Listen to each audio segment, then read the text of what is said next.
ఒక చిన్న ప్రశ్నతో నేటి యొక్క ఆరాధన కార్యక్రమాన్ని వాక్య పరిచర్యను మనం కొనసాగించుకుందాం.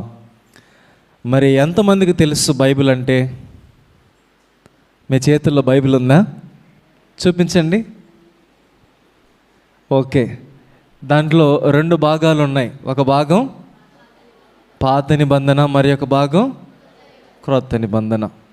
మరి పాత నిబంధనలో ఇద్దరు యొక్క స్త్రీలతో రెండు పుస్తకాలు ఉన్నాయి. ఏం పుస్తకాలు ఇవి? ఎస్తేరు, రూతు. ఆ రీతిగానే క్రొత్త నిబంధనలో కూడా రెండు ఉన్నాయి. ఏంటవి? కరెక్ట్. ఏంటమ్మా? తెస్సలోనిక ఒక యొక్క స్త్రీ పేరు అది. ఈ యొక్క వాస్తవాన్ని, చరిత్రను మనం జ్ఞాపకం చేసుకున్నట్లయితే, తెస్సలోనిక అనేది ఒక చాలా పురాతనమైనటువంటి పట్టణం. మరి ఇది వ్యాపారానికి పుట్టినిల్లుగా ఈ యొక్క ప్రాంతము ఉంటూ ఉన్నది. అయితే ప్రియ దేవుని బిడ్డలారా, మొట్టమొదటిగా ఈ యొక్క పట్టణం పేరు తెర్మాయి. ఏంటండి? తెర్మాయి అనగా వేడి నీటి బొగ్గలు అని దీని యొక్క అర్థం. అయితే కాలక్రమేణా ఇది ఒక నది ఒడ్డున అనగా ఒక సముద్ర తీరమున ఉండేటటువంటి ప్రాంతం కాబట్టి వ్యాపారస్తులందరూ కూడా ఈ మార్గము గుండా బయలుదేరుతూ ఈ ప్రాంతాన్ని దాటుకొని, లేకపోతే ఈ ప్రదేశము గుండా వారి యొక్క పరిస్థితులు, వారి యొక్క సందర్భాన్ని వారు తీసుకొని వచ్చినటువంటి అన్నిటిని కూడా దీన్ని దాటుకొని వాళ్ళు వెళ్ళుచుండేవాళ్ళు. అయితే క్రీస్తు పూర్వం 5వ శతాబ్దంలో హెరోడోటస్ అనేటువంటి చరిత్రకారుడు ఇది ఒక మహాపట్టణమని ఆయన పేర్కొన్నాడు. అంత మాత్రమే కాదు కానీ ప్రియ దేవుని బిడ్డలారా, ప్రాముఖ్యంగా మరి ఈ పట్టణము గుండా అనేక మంది రాజులు, మరి చక్రవర్తులు కానీ పెద్ద పెద్ద వాళ్ళు యుద్ధాలు జరిగించడానికి ఈ ప్రాంతము గుండా వారి యొక్క నౌకా దళమును అక్కడ ఉంచి, అక్కడ సేద తీర్చుకొని, అక్కడ ఉన్నటువంటి వనరులను అన్నిటిని కూడా ఉపయోగించుకొని వారు వెళ్ళేటటువంటి ప్రాంతముగా ఈ ప్రాంతం ఉన్నది. అయితే క్రీస్తు పూర్వం 315వ సంవత్సరంలో మాసిదోనియా రాజు అయినటువంటి కసౌండర్ అనేక రాజ్యాలను జయించిన తర్వాత ఈ యొక్క తెర్మాయి అనేటువంటి పట్టణాన్ని పునర్నిర్మాణము చేయాలని ఉద్దేశముతో తన భార్య పేరైనటువంటి తెస్సలోనిక అనే పేరును ఆ పట్టణానికి వారు పెట్టడం జరిగింది. ఈమె మహా అలెగ్జాండర్ యొక్క చెల్లెలు. ఆ కాలంలో 2 లక్షల జనసమూహము కలిగినటువంటి పట్టణముగా ఆ పట్టణము తొలతూగుచుండునని చరిత్రకారులు స్పష్టముగా వేదాంతములో వ్రాసి ఉన్నారు. అయితే ఈ తెస్సలోనికకు అపోస్తలుడైన పౌలు రావటం జరిగింది. ఎప్పుడు? క్రీస్తు శకములో, అనగా 51వ శతాబ్దములో తెస్సలోనికకు ఆయన కొరింథు నుంచి పత్రికను రాస్తూ ఉన్నాడు. అయితే దానికంటే ముందుగా ఈ తెస్సలోనిక ప్రాంతానికి పౌలు వచ్చి వెళ్ళేవాడు. ఆయన బయలుదేరినప్పుడు ఈ పరిశుద్ధమైనటువంటి పౌలు అపోస్తల కార్యం 17వ అధ్యాయంలో మనకు తెలియజేయబడిన రీతిగా ఈయన ఆసియా నుండి బయలుదేరి అనేక ప్రాంతములు తిరుగుచూ ఆ మార్గము గుండా వచ్చినప్పుడు ఒక ప్రాంతం ఆయన కనబడుతూ ఉన్నదంట. మనం చూసినట్లయితే మాట్లాడుతూ ఉన్నాడు. అపోస్తల కార్యం 17వ అధ్యాయం లూకా భక్తుడి మాటలు రాస్తూ ఉన్నాడు. వారు అంఫిపోలి, అపోలోనియా పట్టణముల మీదుగా వెళ్ళి తెస్సలోనికకు వచ్చిరి అని రాయబడి ఉన్నది. ఎక్కడికి వచ్చారంట? తెస్సలోనికకు. తెస్సలోనికకు రాకమునుపు పరిశుద్ధ పౌలు ఆ రీతిగానే, ఫిలిప్పు ఆ రీతిగానే, శీలాయు వీళ్ళందరూ కూడా ఫిలిప్పు ప్రాంతానికి వచ్చినప్పుడు అక్కడ ఉన్నటువంటి మత బోధకులు, యూదులు వీళ్ళంతా కూడా ఏం చేశారంటే మరి పౌలుని, శీలను వీళ్ళిద్దరిని కూడా ఖైదు చేశారంట. ఖైదు చేసి వారిని బంధించారు, వారిని కొట్టారు. కొట్టిన తర్వాత కొంతకాలమైన తర్వాత చాలా బలముగా ఫిలిప్పు ప్రాంతంలో అపోస్తలుడైన పౌలు ఒక గొప్ప సంఘాన్ని స్థాపించినట్లుగా దేవుని వాక్యములు మనం చూడగలుగుతూ ఉన్నాం. అయితే ఆ ఫిలిప్పు ప్రాంతాన్ని దాటుకొని అప్పటికే తెస్సలోనిక పట్టణము వ్యాపారానికి చాలా ప్రసిద్ధిగాంచినటువంటి పట్టణం కాబట్టి రహదారులు ఏర్పాటు చేశారు. రహదారి అంటే డొంకలు కాదండి, నేషనల్ హైవేస్ ఉంటుంది కదా, వీటన్నిటిని కూడా రహదారులు అంటారు. అచ్చ తెలుగులో మనం మాట్లాడుకున్నట్లయితే రహదారులు అప్పటికే ఏర్పాటు చేసి ఉన్నారు. ఎందుకంటే వ్యాపారానికి చాలా ప్రసిద్ధిగాంచినటువంటి పట్టణముగా తెస్సలోనిక పట్టణం ఉన్నది. అందుకనే ఆ తెస్సలోనికకు వచ్చి 3 వారములు ఒక సునగోగు నందు ప్రవేశించాడంట. సునగోగు అనగా సమాజ మందిరమని అర్థము. ఆ సునగోగు నందు అనగా సమాజ మందిరమునందు 3 వారములో ఏకధీటిగా అపోస్తలుడైన పౌలు తెస్సలోనిక పట్టణము వారికి దేవుని యొక్క రాకడను గురించి, నిరీక్షణాస్పదమైనటువంటి వారి జీవన విధానమును గురించి వ్రాసి, బోధించి, బలపరిచి వారి మధ్య ఒక సంఘాన్ని స్థాపించి తిరిగి మరలా ఆయన బయలుదేరినట్లుగా మనం చూస్తూ ఉన్నాం. కాబట్టి క్రొత్త నిబంధనలో ఒక స్త్రీ పేరు పెట్టబడినటువంటి ఆ పట్టణము పేరే తెస్సలోనిక. ఏంటండి? తెస్సలోనిక. మరి ఎవరు భార్య ఏమి చెప్పాను సార్? కసౌండర్ భార్య ఆమె. ఎవరి చెల్లెలు? ఇదైతే మొదటి నుంచి పుస్తకాల్లో వింటున్నాం కాబట్టి ఈ పేరు బాగా గుర్తుంటుంది. అవునా? ఏ శతాబ్దంలో ఆయన పత్రికను రాశాడు? 51 ఈ మధ్యకాలంలో ఆయన రాసినట్లుగా మనం చరిత్రలో చూడగలుగుతున్నాం. AD 51లో ఈ పత్రికను రాశాడు. అయితే ప్రియా దేవుని బిడ్డలారా, ఈ తెస్సలోనికలు రాసినటువంటి మొదటి పత్రిక, రెండవ పత్రిక. అయితే మొదటి పత్రికలో ఉన్నటువంటి 5 అధ్యాయాలు ఉన్నాయి.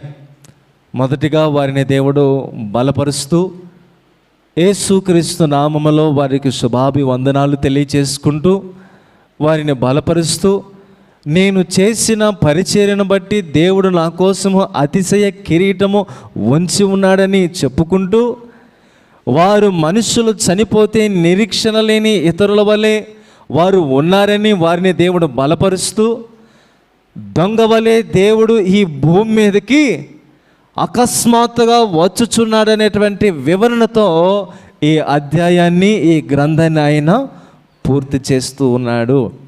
ఈ సందర్భంలోనే 5వ అధ్యాయాన్ని ఈరోజు పాఠ్యభాగముగా మనం ధ్యానం చేసుకుందాం. మొదటి తెస్సలోనికలకు రాసినటువంటి పత్రిక 5వ అధ్యాయము మొదటి వచనము నుంచి మెట్టుకు కొన్ని వచనాలు మనం ధ్యానం చేసుకుందాం. సహోదరులారా, ఆ కాలమును గూర్చియు ఆ సమయమును గూర్చియు మీకు వ్రాయనక్కరలేదు. ఎందుకని? వాళ్ళకి ముందుగానే తెలుసు కాబట్టి. అందుకే ఆ మాటను గురించి ఆయన ఒక మాట అంటున్నాడు. 2వ తెస్సలోనిక రాసిన పత్రిక 2వ అధ్యాయము 3వ వచనం మనం చూసినట్లయితే, మొదట భ్రష్టత్వము సంభవించి నాశన పాత్రుడకు పాప పురుషుడు బయలుపడితేనే కానీ ఆ దినము రాదు. ఏ దినము రాదు? ఆ కాలమును గూర్చి ఆ గడియను గూర్చి మీకు వ్రాయనక్కర్లేదు అంటున్నాడు కదా. ఆ గడియ అప్పుడే రాదంట. ఎందుకంటే దానికంటే ముందుగా ఒకడు వస్తాడు. వాడు భ్రష్టత్వములో ఉన్నటువంటి వాడు నాశన పుత్రుడు. నేనే క్రీస్తునని ఎన్నో అద్భుతాలు చేస్తూ, ఎన్నో సూచక్రియలు చేస్తూ మనుషులందరినీ కూడా వాడు భ్రమపరుస్తూ ఈ లోకమందు వాడు ప్రత్యక్షము కావలసినటువంటి అవసరత ఉన్నది. అందుకే నేను మీకు ముందుగానే ఈ విషయములు చెప్పన అవసరం లేదు. దేనిని గురించి? క్రీస్తు రాకడ గురించినటువంటి ఉద్దేశము. అందుకే మీరు మెలకువగా ఉండి జాగ్రత్తగా ఉండాలని పౌలు భక్తుడు తెస్సలోనికలో ఉన్నటువంటి సంఘపు వారిని హెచ్చరిస్తూ ఉన్నాడు. ఏమని హెచ్చరిస్తూ ఉన్నాడంటే, రాత్రివేళ దొంగ ఎలాగూ వచ్చునో. ఎలాగొచ్చును? రాత్రివేళ దొంగ ఎలాగూ వచ్చునో. అయితే ఆ దినమును గూర్చియు, ఆ రోజును గూర్చియు, ఆ గడియను గూర్చియు ఈ భూమి మీద ఉన్నటువంటి ఏ ఒక్క మనుషుడు గ్రహించలేడు. కానీ తండ్రి అయినటువంటి దేవునికి మాత్రమే ఆ గడియ తెలుసంట. ఎవ్వరికి తెలియదంట ప్రియ దేవుని బిడ్డలారా ఆ గడియ. ఎందుకంటే అపోస్తుల కార్యం 1వ అధ్యాయం 7వ వచనం ప్రకారము కాలమును సమయమును తండ్రి తన స్వాధీనములో ఉంచుకొని ఉన్నాడంట. ఎవరి స్వాధీనంలో ఉంచుకొని ఉన్నాడు? తన స్వాధీనంలో. కాలగతులు దేవుని యొక్క స్వాధీనంలో ఉన్నాయి. ఏ సమయంలో ఏది జరగాలో, ఏది జరగకూడదో, ఏ విషయాన్ని బట్టి, ఏ సందర్భాన్ని బట్టి ఎక్కడ జరిగించాలో సమస్తమును కూడా దేవునికి బాహాటముగా తెలుసు. కాబట్టి ఆయన స్వాధీనములో కాలాన్ని ఉంచుకొని ఉన్నాడు. కాబట్టి కాలము పరిపూర్ణత చెందినప్పుడు, అనగా దేవుడు ఏర్పాటు చేసినటువంటి దినాలు ముగించినప్పుడు, అప్పుడు ఆ దినము ఆకస్మికముగా అనగా హఠాత్తుగా జరుగుతుంది. అందుకే ఆయన అంటూ ఉన్నాడు, రాత్రివేళ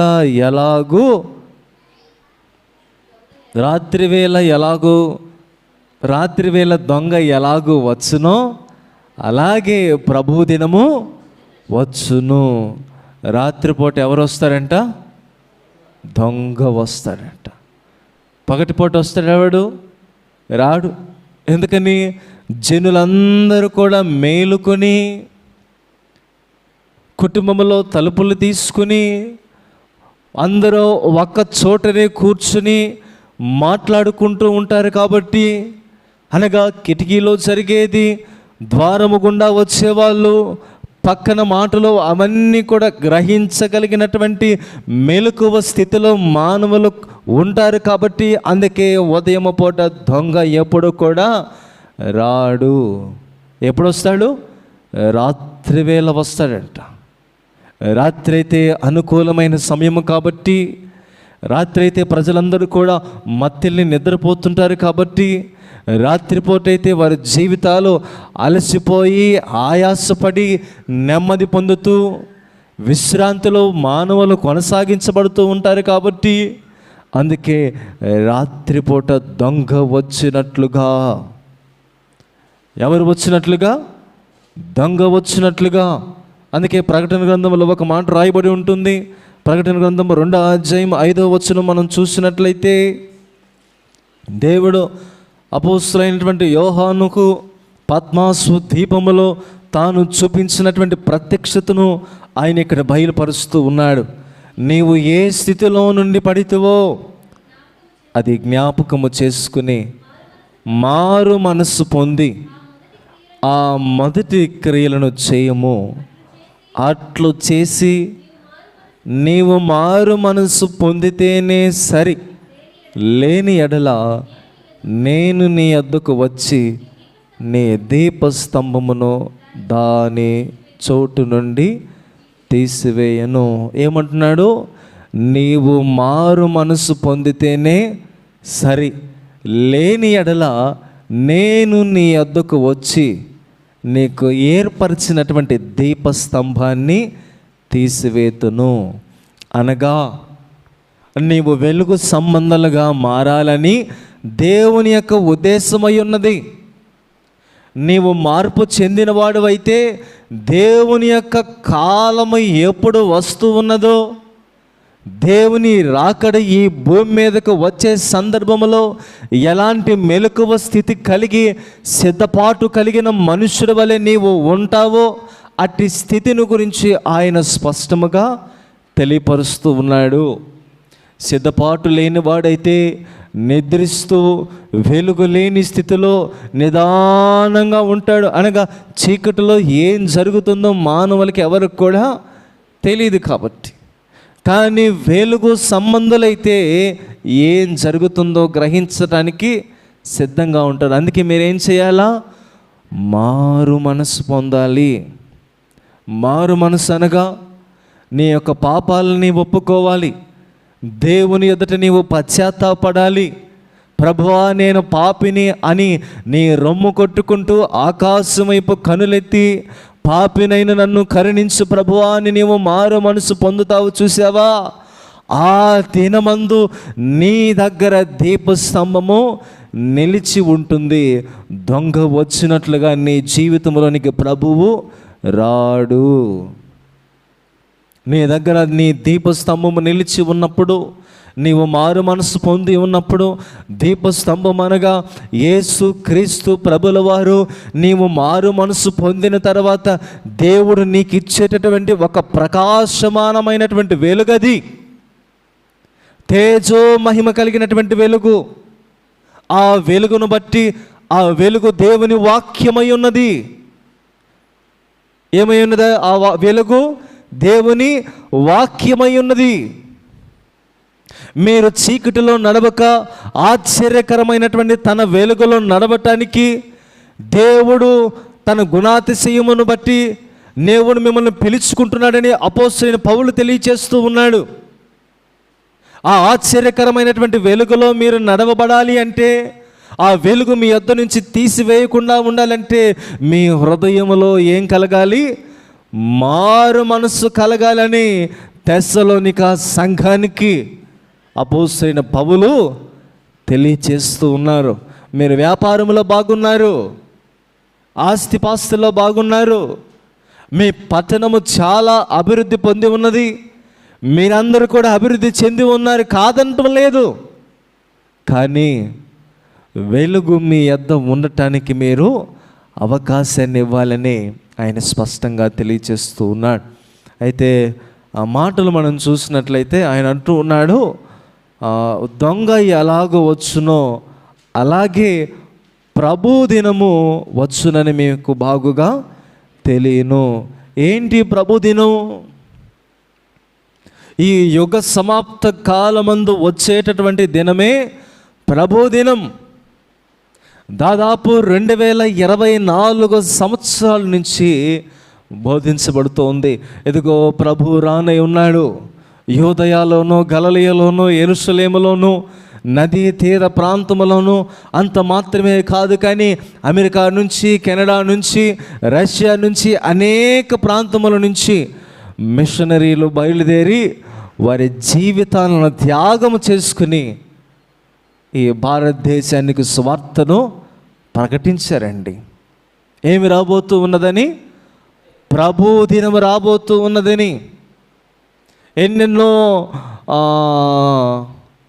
డినామినేషన్స్ భారతదేశంలో, ఈ ప్రపంచంలో ఉన్నాయి.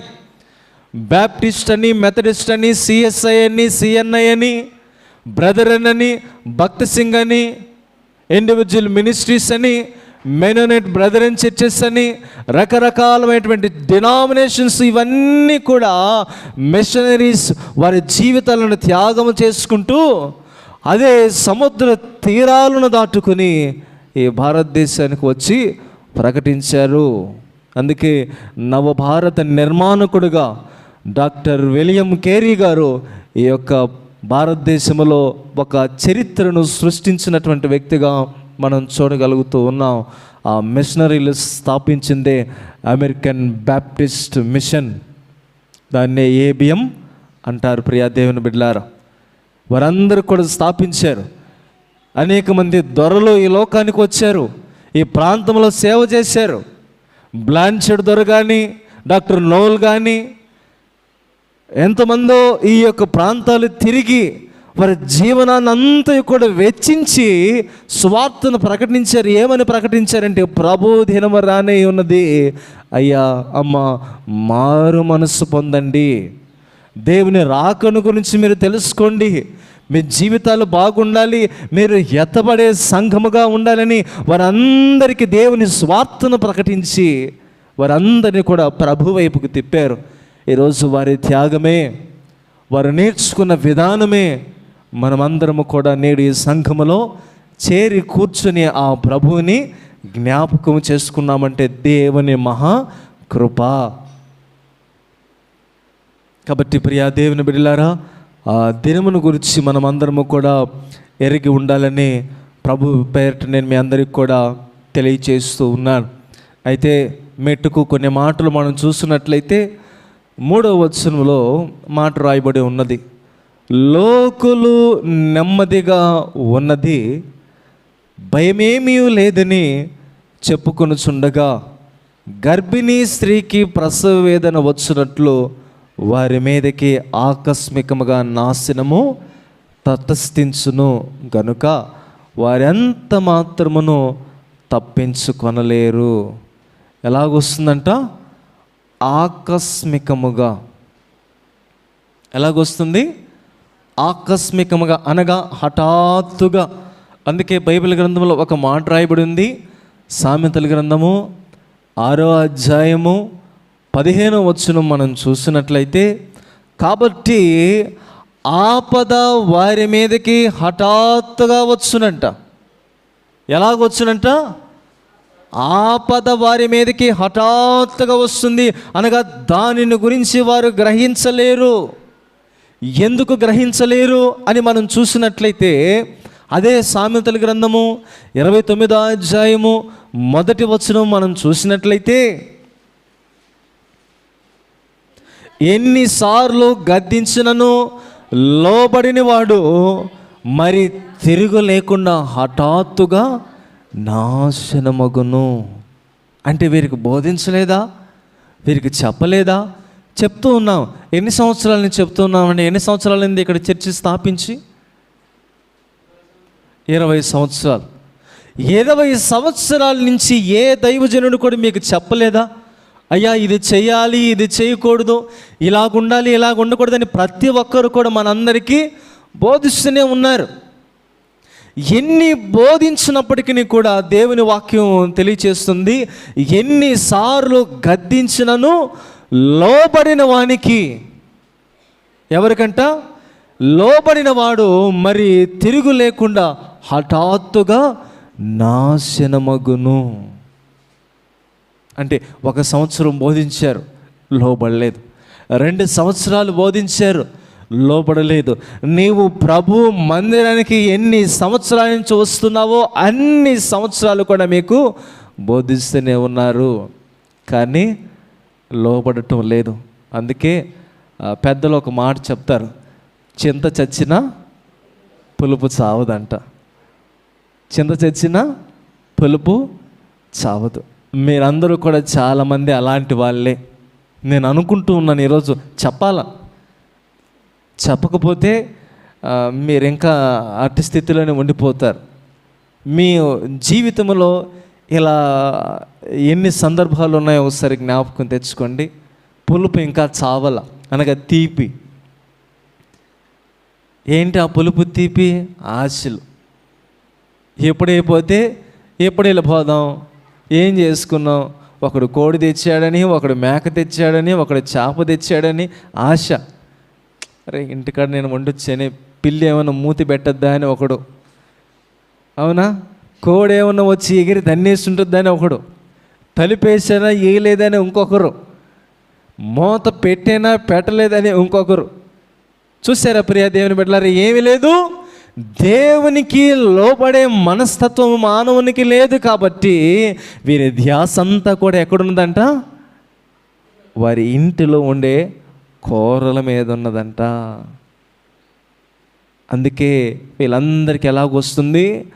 హఠాత్తుగా నాశనం వస్తుంది.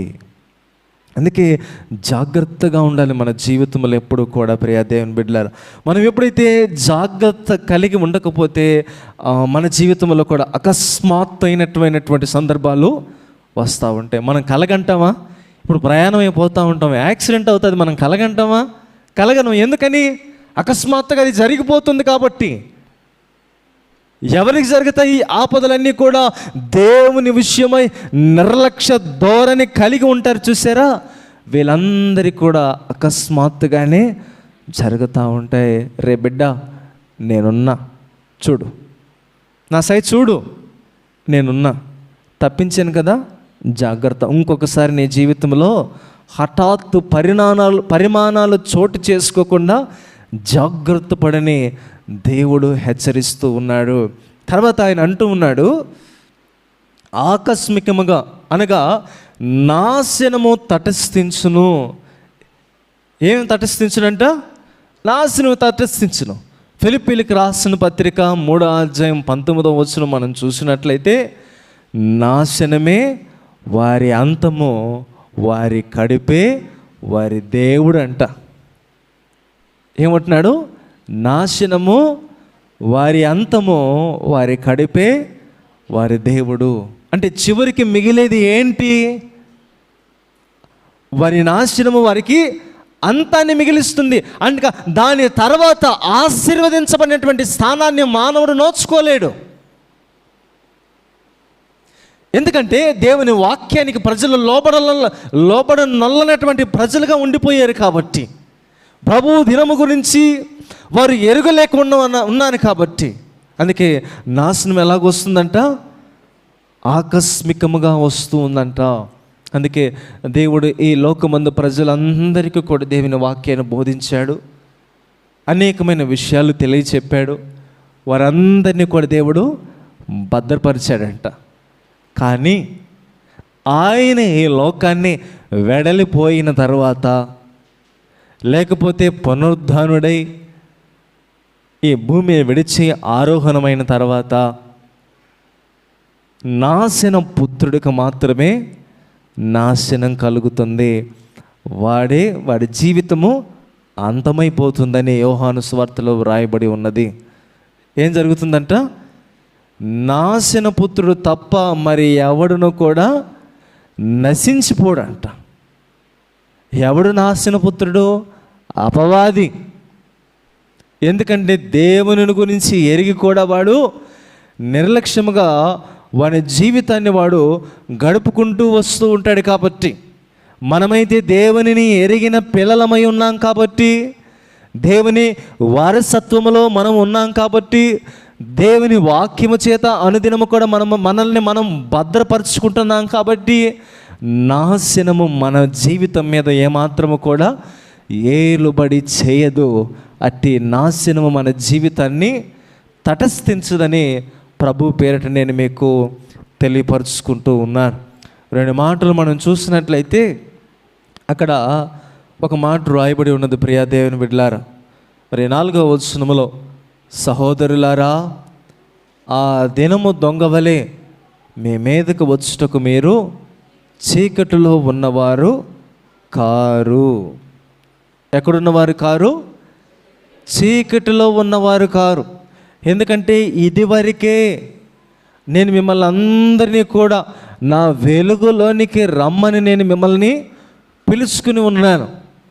ఆ ప్రత్యక్షత చూడటానికి, ఆ మహిమను ఎదుర్కోవటానికి, దేవుని యొక్క వెలుగులో నడవటానికి మిమ్మల్ని అందరినీ కూడా నేను ఎక్కడి నుంచి పిలుచుకో ఉన్నాను? చీకటిలో నుంచి నేను పిలుచుకో ఉన్నాను. అందుకే కదా యేసుక్రీస్తు ప్రభుల వారి ఈ లోకానికి వచ్చినప్పుడు ఆయన అంటున్నాడు యోహాను సువార్తలో, నేను లోకమునకు వెలుగై ఉన్నాను అంటూ ఉన్నాడు. ఎవరైతే నన్ను వెంబడిస్తారో వారందరినీ కూడా దేవుడు అంటున్నాడు మత్తయి సువార్త ప్రకారము, మీరు లోకమునకు వెలుగై ఉన్నారంటూ ఉన్నారు. సో ఇప్పుడు మీరు ఎవరు కారు? చీకటి సంబంధులు కారు. ఇప్పుడు మీలో ఎంతమంది ఉన్నారు చీకటి సంబంధులు? చేతులు ఎత్తారా? ఓకే, దేవుని వాక్యం పనిచేస్తుంది మీరందరిలో కూడా, మంచిదే. పొరపాటున ఎత్తుంటే ఇప్పుడు వరకు చెప్పింది వేస్ట్ అయిపోండేది నన్ను అడిగితే. అర్థమవుతుందండి? మీరంతా కూడా ఎవరు? వెలుగు సంబంధులు, చీకటి సంబంధులు కాదు. కాబట్టి దేవుని యొక్క మహాప్రత్యక్షత కోసము మిగుల అపేక్షించుచు ఎదురు చూసేటటువంటి గుంపుగా మీరు అందరు కూడా ఉన్నారంట.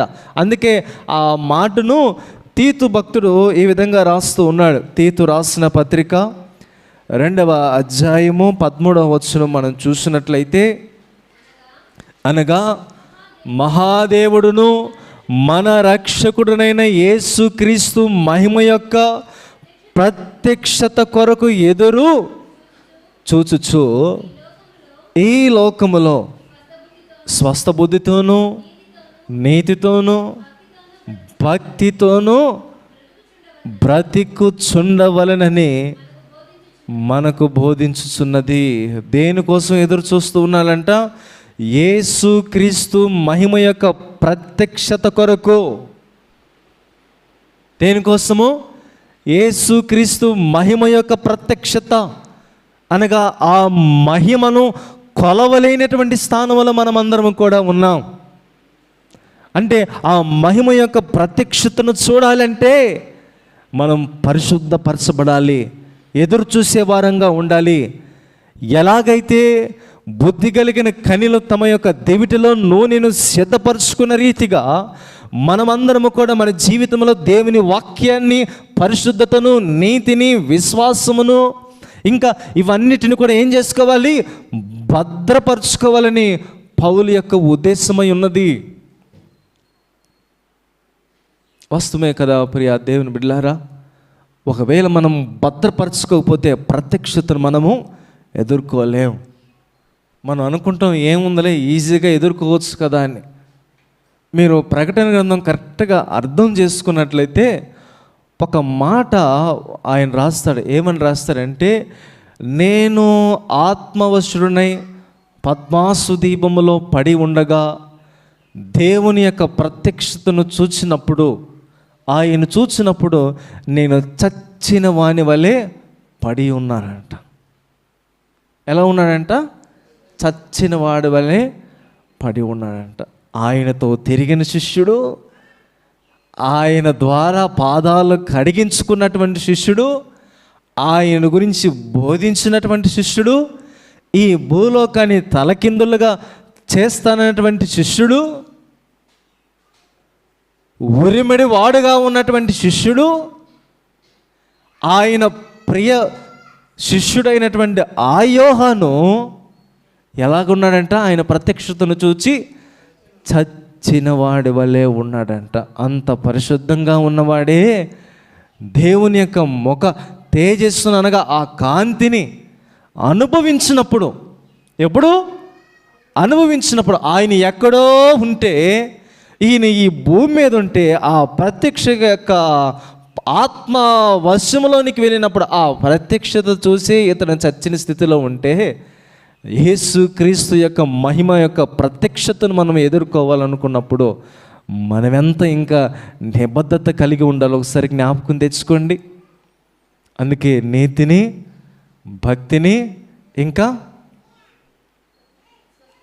స్వస్థ బుద్ధితోనూ నీతితోనూ భక్తితోనూ బ్రతుకుచుండవలనని. ఏం బుద్ధి అంట? స్వస్థ బుద్ధి. చాలామంది బుద్ధులు సరిగా ఉండవు. ఏం సరిగా ఉండవు? బుద్ధులు సరిగా ఉండవు. వారి జీవితంలో ఆరోగ్యం కలిగినప్పటికీ కూడా నీచపు బుద్ధి కలిగి ఉంటారు చాలామంది.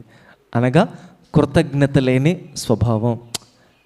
చేశాడులే, ఇచ్చారులే, ఏమవుద్దులే అంటే ఏంటి? చులకన తత్వం. అందుకే మీరేమై ఉండాలా? స్వస్థ బుద్ధితో, ఇంకా నీతితోనూ భక్తితోనూ. అర్థమవుతుందండి? నీతితోనూ భక్తితోనూ. క్రైస్తవత్వంలో ఏదైనా దూరమైందంటే ఈరోజు ఒకటి చెప్పవచ్చు, భక్తి. ఏం దూరమైంది? భక్తి దూరమైంది.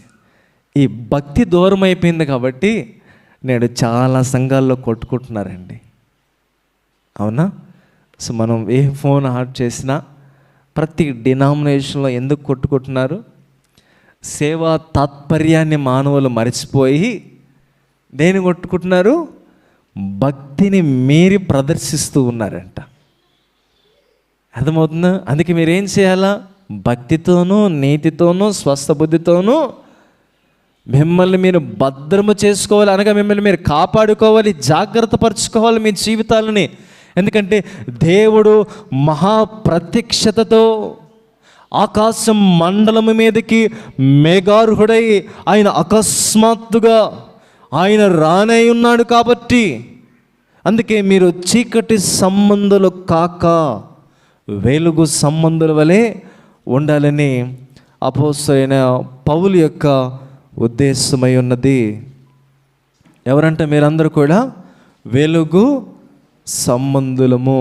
అందుకని మనం ఎవరం కాదు, చీకటి వారము ఎంత మాత్రమును కూడా కాదు. ఎందుకు చీకటి వారం కాదని ఒక మాట చెప్తాను. ఇంటికి వెళ్ళిన తర్వాత అపోస్తలుల కార్యము 26వ అధ్యాయం మనం చూసినట్లయితే నేను చెప్తాను, జస్ట్ జనరల్గా మీరందరూ కూడా ఈ మాటలో వినండి. మరి అపోస్తలుడైన పౌలుని తనతో ఉన్నటువంటి ప్రాంతీయ ప్రజలు అనగా యూదులు, మతబోధకులు వీళ్ళందరూ కూడా పౌలుని అగ్రిప్పా రాజు దగ్గరికి తీసుకుని వచ్చారు. ఆయన న్యాయము మాట్లాడే సందర్భంలో ఆ అగ్రిప్పా రాజు పౌలుతో అంటూ ఉన్నాడు, నీవేమైనా చెప్పదలసి ఉన్నదా అని అతన్ని అడిగినప్పుడు అతడు చెప్పుకుంటూ వస్తూ ఉన్నాడంట. ఓ అగ్రిప్పా రాజా, నేను యోదయాలో ఉన్నప్పుడు, లేకపోతే యెరూషలేములో ఉన్నప్పుడు, రోములో ఉన్నప్పుడు, నా బాల్యము నుంచి కూడా నేను వీళ్ళతో ఉన్నవాడినే. చిన్నప్పటి నుంచి కూడా ధర్మశాస్త్రం పఠించినటువంటి వాడినే. అయితే ఎన్నో విషయాలలో నేను ఈ యొక్క ప్రభుత్వాన్ని బట్టి, మీరు ఏర్పరిచినటువంటి ఆ పరిస్థితులను బట్టి నడిచినటువంటి వాడినే.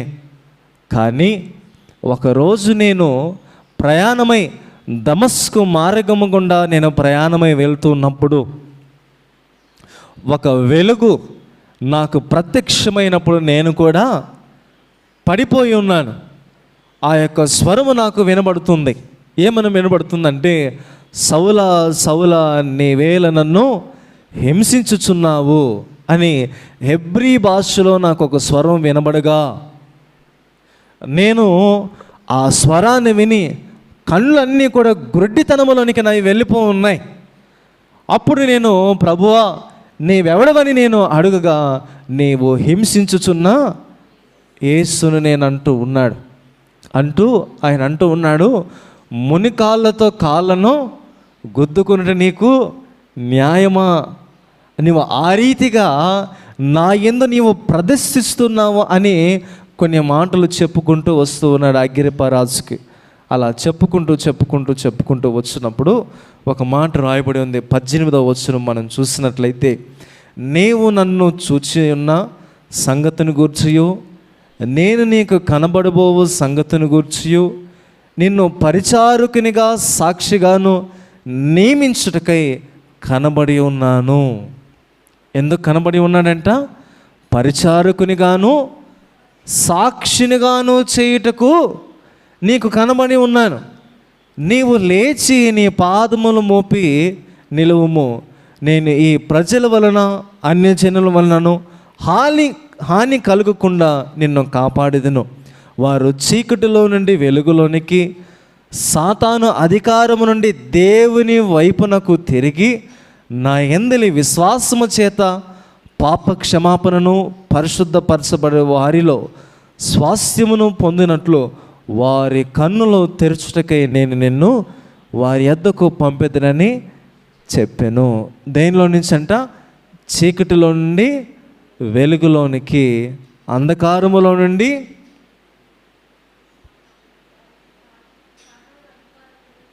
సాతాను అధికారములో నుండి దేవుని వైపుకి వాళ్ళని త్రిప్పటానికి నేను నిన్ను ఏర్పరచుకుని ఉన్నాను అంటూ ఉన్నాడు. అంటూ ఆ మాట అంటున్నాడు, ఓ అగ్రిప్పరాజా, ఆకాశము నుండి కలిగిన ఆ దర్శనమునకు నేను అవిధేయుడను కాక. ఆకాశము నుండి కలిగిన ఆ దర్శనమునకు నేను అవిధేయుడను కాక. ఎదుగో క్రీస్తుని గురించినటువంటి బోధనలు నేను ప్రచురము చేస్తూ ఉన్నాను. ఆయన చనిపోయి 3వ దినాన తిరిగి లేచి ఆ పునరుద్ధానమును గురించి ఈ లోకమందంతటా కూడా నేను ప్రచురము చేస్తూ ఉన్నాను అని ఆ అగ్రిప్పరాజు ఎదుట ఆయన తెలియచేస్తూ ఉన్నాడంట. ఏం కలిగింది? ఆకాశము నుండి కలిగిన ఆ దర్శనమునకు ఆయన అవిధేయుడు కాక. ఈరోజు మనందరికి కూడా ఒక దర్శనం కలిగి ఉన్నది. ఈరోజు మనందరి జీవితంలో కూడా ఏదో ఒక రీతిగా దేవుడు మాట్లాడి ఉన్నాడు. అయితే మనకు కలిగిన ఆ ప్రత్యక్షత, మనకు కలిగిన ఆ దర్శనము, దేవుని పట్ల మనం తీసుకున్నటువంటి తీర్మానమునకు మనము అవిధేయులమై ప్రవర్తిస్తున్నామా లేదా అనేది మనల్ని మనము ఆత్మ పరిశీలన చేసుకోవాలి. మందిరములో చేరిన తర్వాత, సమాజములో ఉన్న తర్వాత, ఈ లోకమందు క్రీస్తుని మన సొంత రక్షకుడిగా అంగీకరించాము కదా. ఇది ఒక ఏర్పాటు. ఆ ఏర్పాటుకు మనము అవిధేయులమై, నీవు పొందుకున్న రక్షణకు నీవు అవిధేయుడవై, దేవుడు నీ యందు ఉంచినటువంటి నమ్మకానికి నీవు అవిధేయుడవై, పరిశుద్ధ బలలో చేతులుంచిన తర్వాత నీవు అవిధేయుడు అయిపోతావేమో, జాగ్రత్త. నీవు క్రీస్తుకు సాక్షిగా నిలబడాలని పౌలును ఆనాడు దేవుడు ఏర్పరచుకున్నట్లు నీవు కూడా నీ దర్శన భాగాన్ని కాపాడుకొని అవిధేయులు కాక విధేయులై దేవుడు వచ్చినప్పుడు ఎత్తబడే వధువు సంఘముగా వెలుగు సంబంధం వలె మీరందరూ కూడా ఉండాలని పౌలు భక్తుడు తెస్సలోనిక సంఘానికి ఈ మాటలు క్రోడీకరించి వ్రాస్తూ ఉన్నాడు. తెస్సలోనికలో ఉన్నటువంటి సంఘపు వారికి మాత్రమే కాదు, కానీ ఈనాడు దేవుని వాక్యాన్ని విరివిగా వినుచున్నటువంటి మనందరికి కూడా ఈ మాటలన్నీ వర్తించబడతాయి. దొంగైతే సిద్ధపడినటువంటి చీకటి సముద్రులకు అకస్మాత్తుగా వస్తాడు. సిద్ధపడిన విశ్వాసులమైనటువంటి మనందరికి కూడా ప్రభు ఎప్పుడు వచ్చినా భయం ఉండదని ప్రభు పేరిట ఇటు భరోసా వాక్యమును, భరోసా మాటలు నేను మీ అందరికి కూడా నేను తెలియచేస్తున్నాను. వాస్తవమే కదా. తండ్రి ఎప్పుడైనా రావచ్చు, తండ్రి కుటుంబానికి ఎప్పుడైనా రావచ్చు. మనకి ఎలాంటి భయం ఉండదు, ఎందుకంటే వచ్చినవాడు మన తండ్రే. కాబట్టి వచ్చేటప్పుడు మన కోసం ఏదో ఒక బహుమానాన్ని, ఏదో ఒక తిండినో లేకపోతే ఏదో ఒక దాన్ని తీసుకొని వస్తాడనే ఎదురు చూపు. అలాగే పరలోకపు తండ్రి తన కుమారుడు ఈ లోకానికి వస్తున్నాడనేటువంటి ప్రత్యక్షత మనకు తెలియజేసిన తర్వాత కూడా మనము కూడా సిగ్గుపడవలసిన అవసరత లేదు. ఆ దినమందు మనము సిగ్గుపడాల్సిన అవసరం లేదు. ఎందుకంటే ఈ దినములన్నీ కూడా మన హృదయంలో వాక్యాన్ని ఉంచుకొని ఉన్నాం. ఈ దినములన్నీ కూడా మన జీవితంలో సిద్ధపరచుకోవలసిన పరిశుద్ధతను, నీతిని, విశ్వాసమును, స్వస్థ బుద్ధిని అంతటిని కూడా భద్రము చేసుకుని జాగ్రత్తగా ఉన్నామంట. ఎందుకంటే మనం అందరము కూడా బుద్ధి కలిగిన వారం కాబట్టి. బుద్ధి లేని వాళ్ళమైతే సిద్ధపరచుకోం వీటన్నిటినీ. బుద్ధి కలిగిన వారమయ్యాం కాబట్టి ఈ దినము నుంచి వీటన్నిటిని కూడా సిద్ధపరచుకుందాం. దేవుని యొక్క యేసుక్రీస్తు ప్రభుల వారి యొక్క మహాప్రత్యక్షతను ఎదుర్కోవటానికి ఎత్తబడే వధువు సంఘముగా మన సంఘము మొదటి స్థానంలో ఉండాలని ప్రభు పేరిట ఈ మాటలు తెలియచేస్తూ ముగిస్తూ ఉన్నాను. దేవుడు తన వెనుకటిలో ఈ మాటలు దీవించి నెరవేర్చునుగాక. ఆమేన్.